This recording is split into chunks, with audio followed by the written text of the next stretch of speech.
the Madman. Welcome to the final cards for this expansion, revealed and reviewed here. First, quick word from our sponsor, Webull, a great investment platform.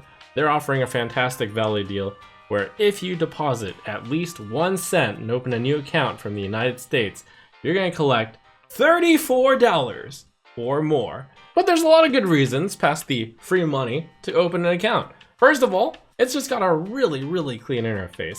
I always use it to monitor my own investments. Secondly, particularly relevant these days, Webull is regulated by the Securities and Exchange Commission, the SEC. Your money is insured. Finally, I just am a very big believer in long-term investing. It's how you lead to a cushy retirement.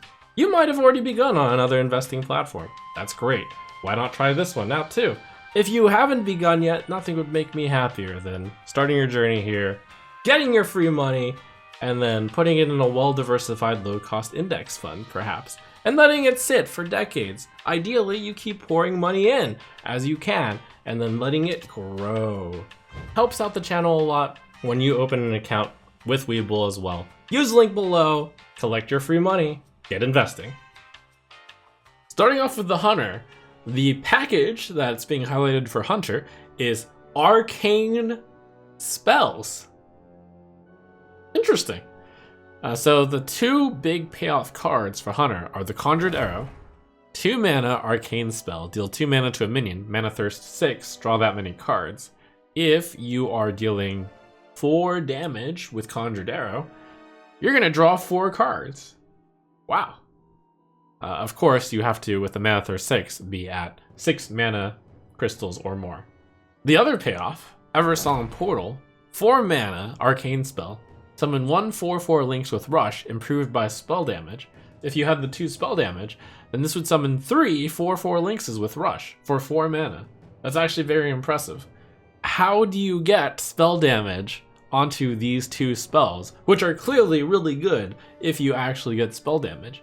So one of the ways is with the legendary, Halduran Brightwing, 3 mana 3/4 battlecry, give all arcane spells in your deck spell damage +1. Pretty straightforward. You want to put Halduran Brightwing in your deck with those 2 cards. Once they get into your hand, with Silvermoon Farstrider, 2 mana 2/3, battlecry, give all arcane spells in your hand, spell damage +1. Not entirely sure this one will see play because it'll buff fewer cards than the other legendary. You want to be playing a deck, ideally with not that many spells, so you can aim the Arcane Quiver at your Conjured Arrow and Eversong Portal. Which might be a problem when playing Quest Hunter, because Quest Hunter has a lot of spells in it. Less of a problem if you played in a deck with fewer spells, such as Beast Hunter. You might be able to slot this package into either one. Obviously, it makes the most sense in Quest Hunter because a lot of these things do damage, and Quest Hunter could use the extra card draw. With your combination of buffing spell damage with Halduran Brightwing, Silvermoon Farstrider, Arcane Quiver, and possibly other spell damage cards such as Guild Trader, your Conjured Arrow and your Eversong Portal can summon so many Lynxes and draw so many cards. Cool. You got the Ricochet Shot as just a random arcane spell, which you probably don't include in either deck, but it's here. It's 1 mana. It deals 1 damage to 3 random enemies. Note that this is not Arcane Missiles from Mage. This deals 1 damage to 3 random enemies, like as in very consistently 1 there, 1 there, and 1 there. If you have 2 enemies, then it'll deal 1 damage to 2 enemies. Pretty tough to see how this is good unless you're specifically in a meta where there's a bunch of reborn cards. You know, the undead are getting reborn and they have 1 health, and then you want to hit those with Ricochet Shot, but it seems very narrow. Now, over in Warlock Land, they saved this card reveal package for the end. It's a doozy.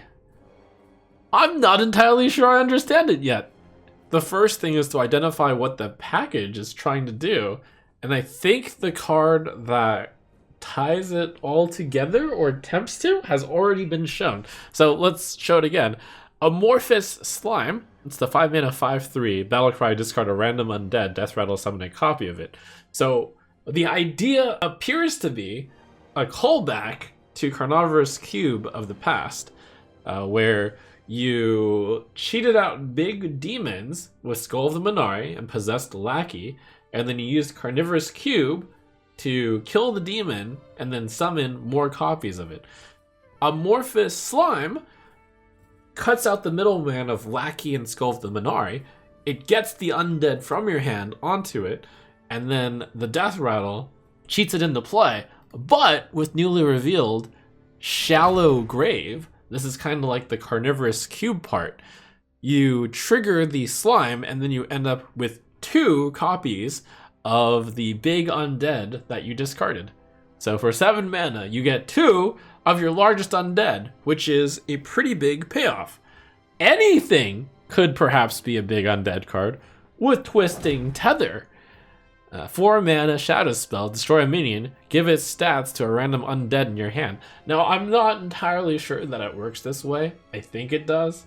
The idea is you Twisting Tether an enemy minion, add the stats to the big undead that you have, you discard that big undead, and then you summon 2 copies of the big undead, hopefully with the bigger stats still attached to the big undead.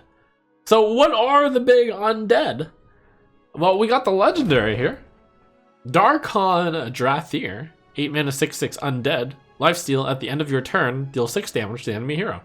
To bring you back to Carnivorous Cube days, the 4 demons that ran were 2 Doomguard and 2 Voidlord. Darkon Drathier would perhaps be the most similar to Doomguard. Comes into play, immediately deals 6 damage to the enemy hero at the end of your turn. But that's basically immediate. That's basically charged, because on your turn, you will deal the damage. Plus, you lifesteal. So that's pretty nice for stabilizing. For your Voidlord lookalikes, you've got Flesh Behemoth. It's a big taunt, just like Voidlord. And when it dies, similar to Voidlord, it gets you another card. Since you're playing big undead in your deck, it probably gets you another big undead.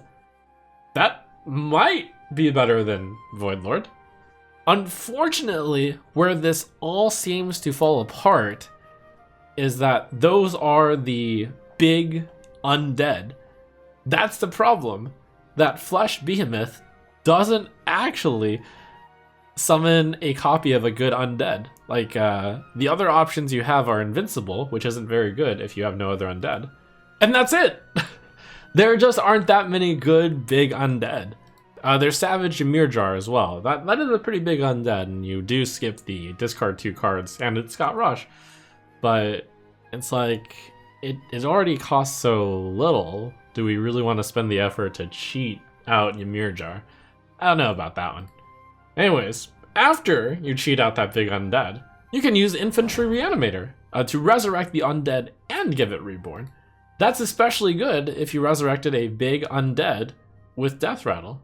So it really does look like Flesh Behemoth, like it's being set up as the big card that you want to resurrect and then Reborn.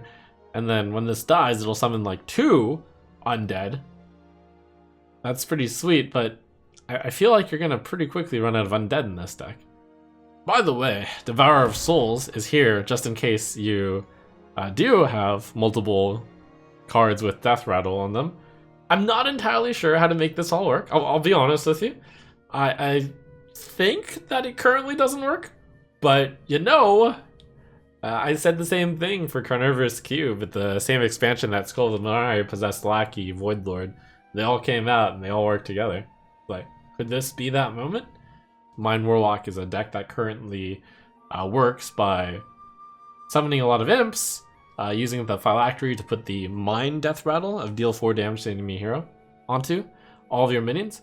You can run Devourer of Souls in order to capture all of the minds, essentially making it so that Devourer of Souls gets all of the Death Rattles put on all those minds when you AoE the minds. So this thing would possibly like be able to deal 4 Mind Death Rattles when this dies.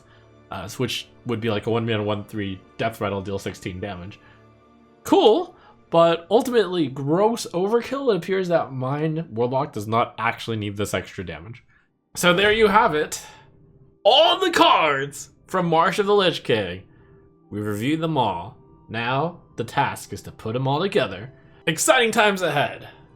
See you then.